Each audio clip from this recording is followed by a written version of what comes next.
sabi niya noon sa isang testimony niya sa aming Christmas party ng mga pastors, sabi niya minsan, madalas, mas gusto ko, marami akong problema. Kasi kung marami akong problema, mas malapit ako sa Diyos. Ngayon, nagulat na ako, iba ang kanyang prayer Gusto niya magkakaproblema siya. Kasi takot siyang mawala sa presensya ng Diyos. And sometimes, yung mga problema natin ang naglalapit sa atin sa Diyos. Tama? Tama? Yan ang naglalapit sa atin, di ba? Kasi kung all is well, hindi na masyado tayo na lumalapit sa Diyos. Amen? So, ang greatest need ng church ngayong generation na ito is the prevailing prayer. No? The kind of prayer that hangs unto the horns of the altar until the answer comes. Di ba? Pag once na hindi na tayo sinagot ng Diyos, parang discourage ka na siguro, hindi na tayo sasagutin ng Diyos. O siguro, hindi ako paborito ni Lord, kaya hindi na ako sasagutin. Siguro makasalanan ako. Yes. Isa sa mga humahadlang po sa mga panalangin ng tao ay yung kasalanan. Kasi sabi niya sa Isaiah, my hand, ang aking mga kamay ay hindi po maiksi, sabi ng Diyos, upang abutin kayo. Yes. At ang aking mga tenga ay hindi rin bingi upang hindi po kayo marinig sa inyong mga panalangin. Ngunit, ang inyong pagsalangsang, sabi ng pagsalangsang, ang inyong mga kasalanan, ang siyang dahilan kung bakit hindi ko naririnig ang inyong mga panalangin.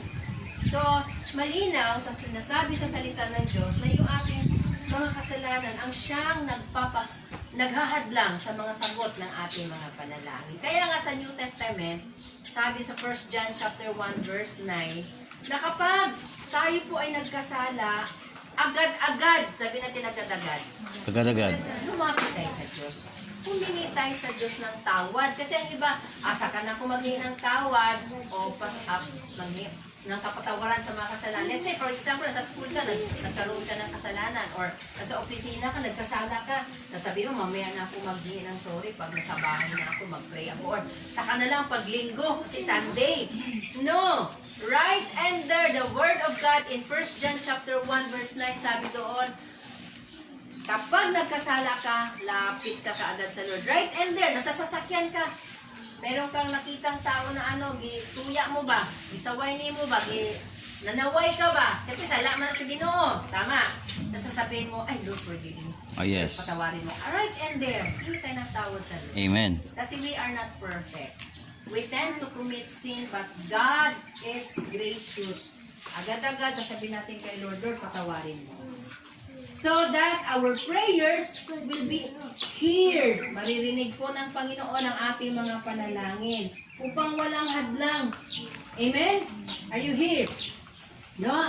Ang prayer na kailangan natin today ay yung manatili ka sa presensya ng Diyos, manatili kang manalangin sa kabila ng wala pa ang sagot ng panalangin mo.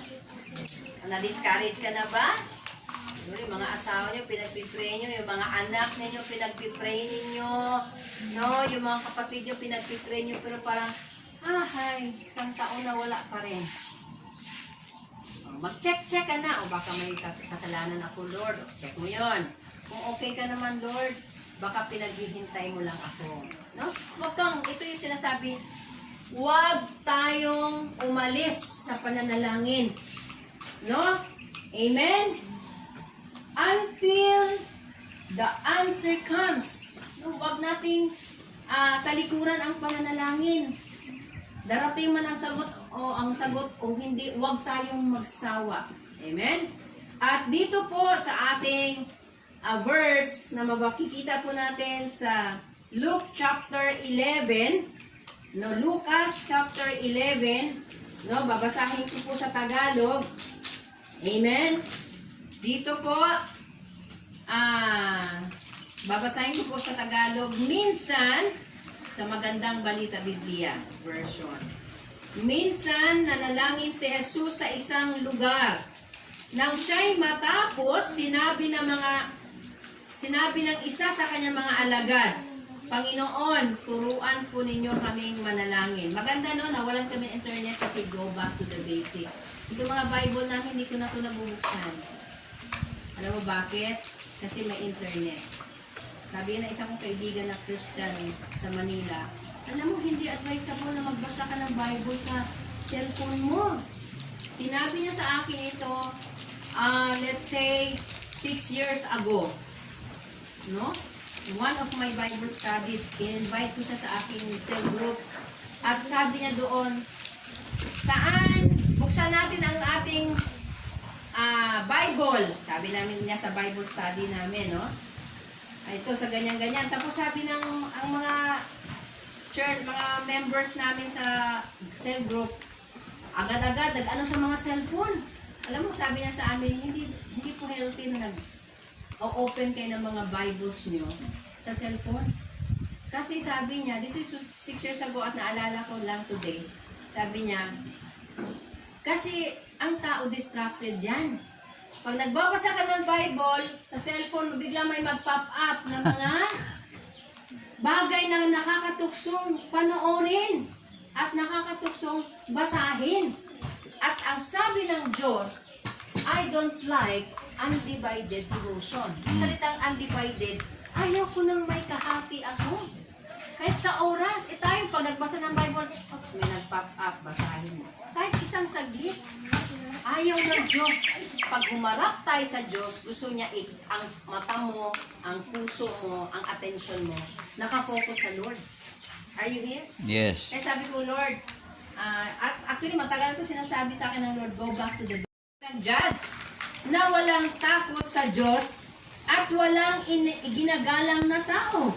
No, grabe itong judge na ito. At sa lungsod din yon, sa city na yon, ay merong isang byuda. Amen.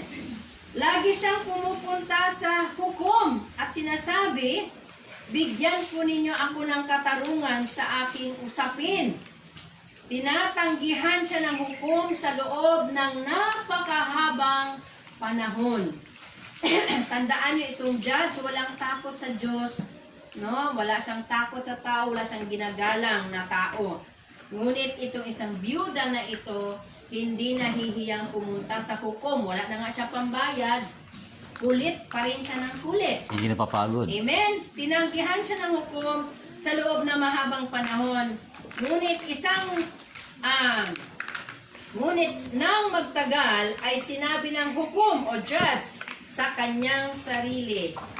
Sabi niya, kahit ako'y walang takot sa Diyos at walang iginagalang na tao, ibibigay ko na ang katarungang hinihingi ng byudang ito. Yes. Are you here?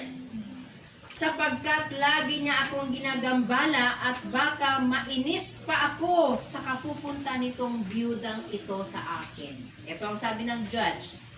At nagpatuloy ang Panginoong Jesus. Kasi si Jesus po Panginoong Jesus po ang nagkukwento patungkol po sa byuda at yung hukom na walang Panginoon. Pakinggan ninyo ang sabi ng masamang hukom na ito. Ngayon, ipagkakait kaya ng Diyos, sabi ni Jesus, ang katarungan sa kanyang mga hinirang na dumadaing sa kanya araw at gabi.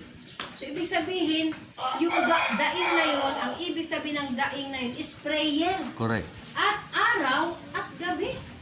Ibig sabihin, araw-araw. No? Sila kaya'y paghihintayin niya ng matagal. Sinabi ko sa inyo, ito yung assurance na binigay ni Jesus sa kanyang mga alagad. At hindi lang po sa mga alagad, even po sa ating lahat ngayong umaga. Amen. Ang sabi dito, sinasabi ko sa inyo, si Jesus mismo ang nagsabi, agad ibibigay ng Diyos ang katarungan, okay, na hinihiling natin o hinihiling ng byuda. Gaya ng ginawa ng hukom, Yes. ibinigay niya. Pero bago niya ibinigay, matagal pang panahon. Pero ang Diyos, hindi niya tayo, siguro kung maghintay man tayo, yan ay tinitest niya tayo kung hanggang kailan tayo magtiyagang manalangin sa ating. Yes. Hallelujah. Pero ang tanong sa huling mga sentences dito sa verse 8 ng Luke chapter 18, sabi niya dito, Ngunit, sabi ng Diyos, o sabi ng Panginoong Jesus, sa pagbabalik kaya ng ating Panginoon o ng anak ng tao, may daratnan pa kaya siyang mga taong may pananampalataya? No? Purihin ang Diyos sa pagbabasa ng kanyang salita. Amen? Hallelujah! Ang sinasabi dito ng ating Panginoon na tapat, no? May maratnan kaya, sa muling pagbabalik ng ating Panginoong Jesus, may dadatnan kaya siya na katulad ng ginagawa ng balo na nanampalataya siya, na natili siya. No? Bakit kaya tinanong, may question mark eh? Ibig sabihin, maraming hindi na mananalangin. Sa totoo lang sabihin ko sa inyo, matagal na pong panahon, sa Manila pa po, mayroon kaming kakilala na church, na pastor, na hindi na siya nagpipray sa loob ng church. Wala nang prayer meeting, tinanggal. Marami siyang ministry, music ministry, children's ministry. No? Pero ang intercessory prayer ministry, tinanggal niya. Grabe. Hindi niyo ba alam, ang prayer is the backbone of the church. Yung backbone, alam niyo naman, pinaliwanag ko, di ba yung matigas sa likod natin? Pag wala yan, hindi ka makaupo, hindi ka makahiga, hindi ka makatayo. Yes. Gulay ang tawag sa iyo. Kaya nga yung mga magulang, ingatan ang pagpalo sa anak. Pag paluin ang likod, quit lang, wag ito. Kaya pag nabali yan, gulay na. Yan ang po, ang prayer po, ang backbone ng church. Magiging gulay na po tayo, wala na. No? Thank you, Lord.